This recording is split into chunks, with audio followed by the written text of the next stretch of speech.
তারেক রহমানকে স্বাগত জানিয়ে কি বললেন নাহিদ আক্তার, হাসনাত ও সার্জিস। আল্লাহ যাকে ইচ্ছা ক্ষমতা দান করেন, যার থেকে ইচ্ছা ক্ষমতা কেড়ে নেন। তারেক রহমান। তারেক রহমানের দেশে ফেরা গণতান্ত্রিক লড়াইয়েরই ইতিবাচক প্রতিফলন। নাহিদ। বাসায় ফিরলেন তারেক রহমান।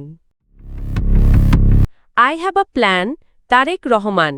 দীর্ঘ ১৭ বছর পর বিএনপির ভারপ্রাপ্ত চেয়ারম্যান তারেক রহমানের দেশে প্রত্যাবর্তনকে স্বাগত জানিয়েছে জাতীয় নাগরিক পার্টি এনসিপি। দলটির আহ্বায়ক নাহিদ ইসলাম সহ শীর্ষ নেতারা একে বাংলাদেশের ধারাবাহিক গণতান্ত্রিক সংগ্রামের গুরুত্বপূর্ণ অর্জন হিসেবে দেখছেন। বৃহস্পতিবার ঢাকায় পৌঁছানোর পর সামাজিক যোগাযোগ মাধ্যমে পৃথক পোস্টে তারেক রহমানকে স্বাগত জানান এনসিপির আহ্বায়ক নাহিদ ইসলাম, সদস্য সচিব আক্তার হোসেন এবং মুখ্য সংগঠক হাসনাত আবদুল্লাহ ও সার্জিস আলম। নাহিদ ইসলাম বলেন, একজন রাজনৈতিক নেতার নিজ দেশে ফেরার অধিকার পুনরুদ্ধার হওয়া গণতান্ত্রিক লড়াইয়ের ইতিবাচক প্রতিফলন।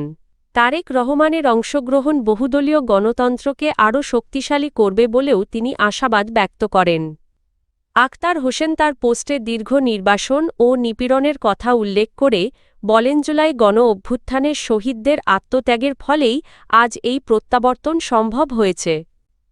হাসনাত আবদুল্লাহ বলেন, তারেক রহমানের স্বদেশ প্রত্যাবর্তন প্রমাণ করে রাষ্ট্রীয় দমনপীড়নের মাধ্যমেও জনগণের রাজনৈতিক অধিকার দমন করা যায় না। সার্জিস আলম বলেন, পরিবর্তিত রাজনৈতিক বাস্তবতায় তারেক রহমানের দেশে ফেরা একটি গুরুত্বপূর্ণ সময়ের প্রতীক। বিএনপির ভারপ্রাপ্ত চেয়ারম্যান তারেক রহমান বলেছেন, হে সার্বভৌম শক্তির মালিক আল্লাহ, আপনি যাকে ইচ্ছা ক্ষমতা প্রদান করেন এবং যার থেকে ইচ্ছা ক্ষমতা কেড়ে নেন। বৃহস্পতিবার ২৫শে ডিসেম্বর দুপুর ১টা ৩০ নিজের ভেরিফায়েড ফেসবুক পোস্টে তিনি এ মন্তব্য করেন। পোস্টে তিনি আল্লাহর সার্বভৌম ক্ষমতা সম্মান ও অবমাননার বিষয়টি উল্লেখ করে কৃতজ্ঞতা প্রকাশ করেন। উল্লেখ্য, দীর্ঘ ১৭ বছরের নির্বাসিত জীবন শেষে বৃহস্পতিবার দেশে ফেরেন তারেক রহমান। তাকে বহনকারী বাংলাদেশ বিমানের ফ্লাইটটি সকালে লন্ডন থেকে সিলেটে অবতরণ করে এবং যাত্রাবিরতি শেষে বেলা ১১টা ৩৯ ঢাকার হজরত শাহজালাল আন্তর্জাতিক বিমানবন্দরে পৌঁছায়।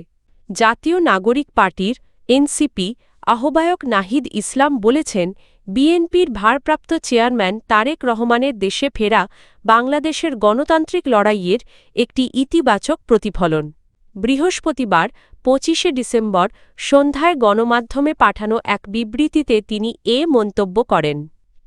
নাহিদ ইসলাম বলেন, দীর্ঘ ১৭ বছর পর একজন বাংলাদেশী নাগরিক ও রাজনৈতিক নেতার নিজভূমিতে ফেরার অধিকার পুনরুদ্ধার হয়েছে, যা গণতান্ত্রিক আন্দোলনের গুরুত্বপূর্ণ অর্জন। রাজনৈতিক ভিন্নমতের কারণে তারেক রহমান ও তাঁর পরিবার দীর্ঘদিন রাষ্ট্রীয় নির্যাতনের শিকার হয়ে নির্বাসনে ছিলেন বলেও উল্লেখ করেন তিনি।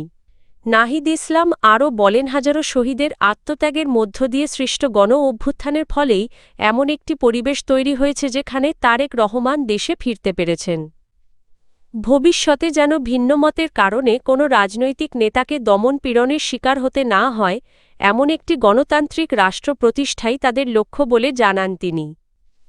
তারেক রহমানের প্রত্যাবর্তন দেশের বহুদলীয় গণতন্ত্রকে আরও শক্তিশালী করবে উল্লেখ করে নাহিদ ইসলাম বলেন, নতুন রাজনৈতিক বাস্তবতায় সহাবস্থান ও সুস্থ প্রতিযোগিতার সংস্কৃতি গড়ে তোলাই এখন বড় চ্যালেঞ্জ।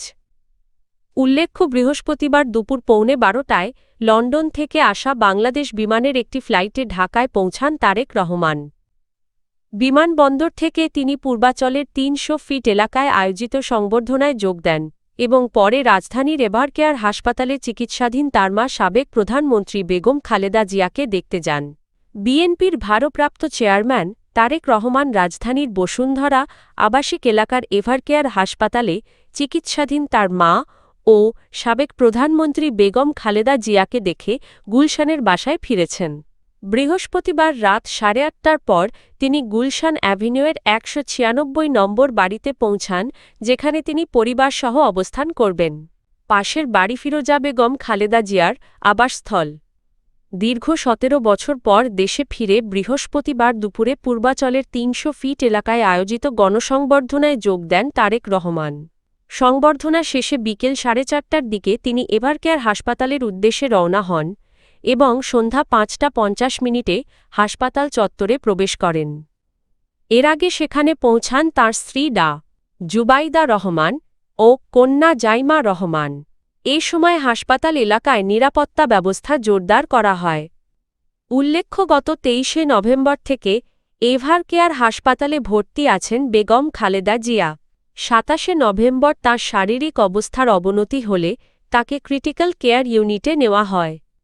এর আগে বৃহস্পতিবার দুপুর 12:15টায় লন্ডন থেকে আসা বাংলাদেশ বিমানের বোয়িং 787-8 ড্রিমলাইনার ফ্লাইটে ঢাকায় পৌঁছান তারেক রহমান। বিমানবন্দরে সংক্ষিপ্ত আনুষ্ঠানিকতার শেষে তিনি সরাসরি গণসংবর্ধনায় যোগ দেন এবং সেখানে দেশবাসীর উদ্দেশ্যে বক্তব্য রাখেন। দীর্ঘ 17 বছরের নির্বাসিত জীবন শেষে দেশে ফিরে ভবিষ্যৎ বাংলাদেশ গড়তে একটি পরিকল্পনা থাকার কথা জানিয়েছেন বিএনপির ভারপ্রাপ্ত চেয়ারম্যান তারেক রহমান। তবে পরিকল্পনার বিস্তারিত প্রকাশ না করে তা বাস্তবায়নে দেশের সব মানুষের সহযোগিতা কামনা করেন তিনি। বৃহস্পতিবার বিকেলে রাজধানীর পূর্বাচলের 300 ফিট এলাকায় আয়োজিত গণসংবর্ধনায় বক্তব্য দিতে গিয়ে তারেক রহমান বলেন, আই হ্যাভ আ প্ল্যান। এ সময় তিনি যুক্তরাষ্ট্রের নাগরিক অধিকার আন্দোলনের নেতা মার্টিন লুথার কিং জুনিয়রের ঐতিহাসিক আই হ্যাভ আ ড্রিম ভাষণের প্রসঙ্গ উল্লেখ করেন।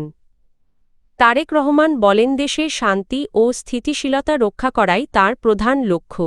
তিনি বলেন, দেশের উন্নয়ন ও মানুষের ভাগ্য পরিবর্তনে সবাইকে ঐক্যবদ্ধভাবে কাজ করতে হবে।